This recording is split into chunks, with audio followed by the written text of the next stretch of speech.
ಚುನಾವಣೆಯನ್ನ ನಾವು ಮೊಬೈಲನ್ನು ಬಳಸ್ಕೊಂಡು ಮಾಡ್ತಾ ಇದ್ದೀವಿ. ಇದು ಸಂತೋಷದ ಸಂಗತಿಯ ಜೊತೆಗೆ ಎಲ್ಲ ವಿದ್ಯಾರ್ಥಿಗಳಿಗೂ ನೈಜ ಮತದಾನದ ಒಂದು ತಿಳುವಳಿಕೆ ಮೂಡ್ತದ ಅಂತ ಅನ್ನುವಂಥ ಭಾವನೆಯಿಂದ ಈ ಒಂದು ಚುನಾವಣೆ ಪ್ರಕ್ರಿಯೆಯನ್ನು ನಡೆಸ್ತಾ ಇದ್ದೀವಿ.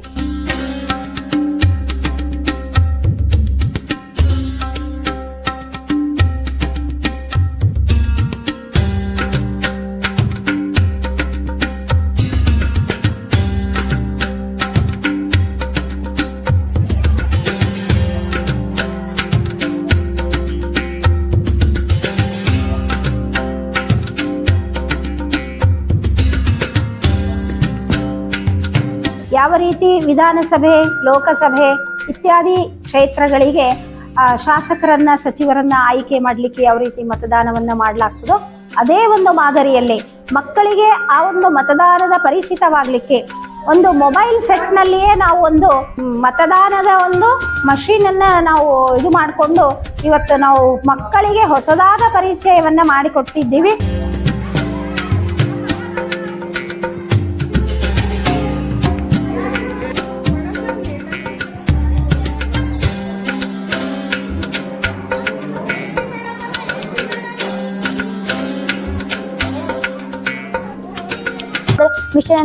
ಮಷಿನ್ ಹೇಗಿರ್ತಂತೆ ಗೊತ್ತಿರಲಿಲ್ಲ, ಓಟ್ ಹೇಗೆ ಹಾಕ್ತಾರಂತನೂ ಗೊತ್ತಿರಲಿಲ್ಲ. ರಿಯಲ್ ಇಲ್ಲಿ ಫೋನ್ ಒಳಗೆ ನಾವು ಮಷೀನನ್ನು ಶಾಲೆಯಲ್ಲಿ ಮಷೀನನ್ನು ತಯಾರಿಸಿದ್ದೇವೆ. ಮತ ಹೇಗೆ ಹಾಕಬೇಕಂತ ಗೊತ್ತಾಗಿದೆ.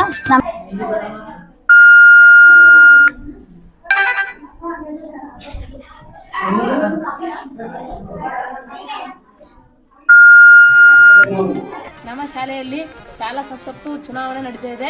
ನಾವೆಲ್ಲರೂ ಓಟ್ ಹಾಕ್ತಾ ಇದೀವಿ. ನಮ್ಮ ಶಾಲೆಯಲ್ಲಿ ಎಲ್ಲ ಅಭ್ಯರ್ಥಿಗಳು ನಿಂತಿದ್ದಾರೆ. ನನಗೆ ತುಂಬ ಖುಷಿ ಆಗ್ತಾ ಇದೆ.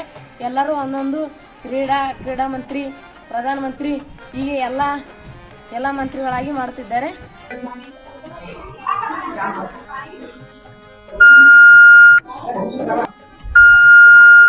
ಹೋದ ವರ್ಷ ನಾವು ಚುನಾವಣೆಯಲ್ಲಿ ಗೆದ್ದಿದೆ, ನಾನು ನಿಂತಿದೆ. ಹೋಸಲಿ ಎಲ್ಲ ನಾನು 6 ಮಂತ್ರಿಯಾಗಿದೆ. ಎಲ್ಲ ಮುಗಿಸಿ ಈ ವರ್ಷ ಎಲ್ಲರಿಗೂ ಒಂದೊಂದು ಮತಗಳು ಬೇಕಾಗಿ ವಿನಂತಿಸಿಕೊಳ್ಳುತ್ತೇನೆ. ಎಲ್ಲರೂ ಗೆದ್ದಿಲಿ, ನಾವಲ್ಲ, ಎಲ್ಲರೂ ಕಲಿತು ಮಾಡಬೇಕಾಗಿ ವಿನಂತಿಸಿಕೊಳ್ಳುತ್ತೇನೆ.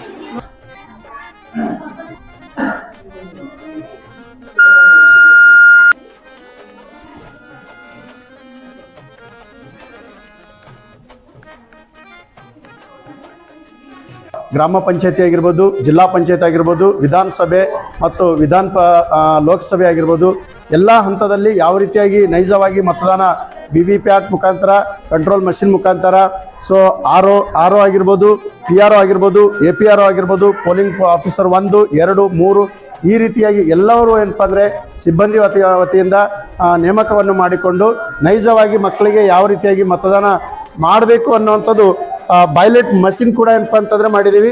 ಸೊ ಬೈಲೆಟ್ ಕೊಡೋದ್ರ ಮೂಲಕ ನಾವು ನೈಜವಾಗಿ ಏನಪ್ಪ ಅಂದರೆ ಈ ಒಂದು ಮತದಾನ ಏನಪ್ಪ ಅಂದರೆ ಮಕ್ಕಳು ಎಲ್ಲರೂ ಕೂಡ ನಮ್ಮ ಶಾಲೆಯಲ್ಲಿ ಮಾಡ್ತಾ ಇದ್ದಾರೆ.